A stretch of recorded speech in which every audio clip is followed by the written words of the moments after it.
ಈಗಿನ ಮೈಸೂರು ರಾಜ್ಯದಲ್ಲಿ ಮೈಸೂರು ನಗರವೊಂದು ಬಿಟ್ಟರೆ ಮಹಿಳಾ ಸಮಾಜ ಸ್ಥಾಪನೆಯಾಗಿದ್ದು ಮಧುಗಿರಿಯಲ್ಲಿ ಎಂಬ ಹೆಮ್ಮೆಯ ಸಂಗತಿ ತಿಳಿದುಬರುತ್ತದೆ. ಸುಮಾರು 1840ರ ಒಳಗಿನ ಅವಧಿಯಲ್ಲಿ ಪ್ರಥಮವಾಗಿ ಮಧುಗಿರಿಯಲ್ಲಿ ಮಹಿಳಾ ಸಮಾಜ ಸ್ಥಾಪನೆಯಾಯಿತು. ಮಧುಗಿರಿಯ ಸುಬೇದರರಾಗಿದ್ದ ಅರುಣಾಚಲರವರ ಪತಿ ಸುಂದರಬಾಳ್ ರವರು ಮಹಿಳಾ ಸಮಾಜದ ಪ್ರಥಮ ಅಧ್ಯಕ್ಷತೆಯಲ್ಲಿ ಗೌರಿ ಹಬ್ಬದ ಮರುದಿವಸವೇ ಮಹಾಕಾಳಿ ಮಹಿಳಾ ಸಮಾಜ ಎಂಬ ಹೆಸರಿನಿಂದ ಮಹಿಳಾ ಸಮಾಜ ಸ್ಥಾಪನೆಯಾಯಿತು.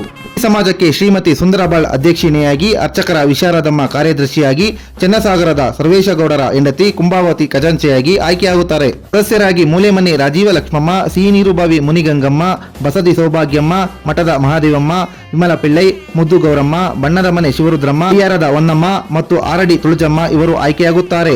ಆದರೆ ಕುಂಭಾವತಿಯ ದುರ್ವರ್ತನೆಯಿಂದ ಚಟುವಟಿಕೆಗಳು ನಿಂತು ಹೋಗುತ್ತವೆ. ನಂತರ 1923ರಲ್ಲಿ ಆಗಿನ ಸಬ್ ಡಿವಿಷನ್ ಅಧಿಕಾರಿಯೊಬ್ಬರ ಮಾತೃಶ್ರೀಯವರಾದ ಶ್ರೀಮತಿ ಜಾನಕಮ್ಮನವರು ಮತ್ತೆ ಮಹಿಳಾ ಸಮಾಜಕ್ಕೆ ಚಾಲನೆ ಕೊಟ್ಟು ಮಧುಗಿರಿ ಮಹಿಳಾ ಸಮಾಜ ಎಂದು ನಾಮಕರಣ ಮಾಡುತ್ತಾರೆ.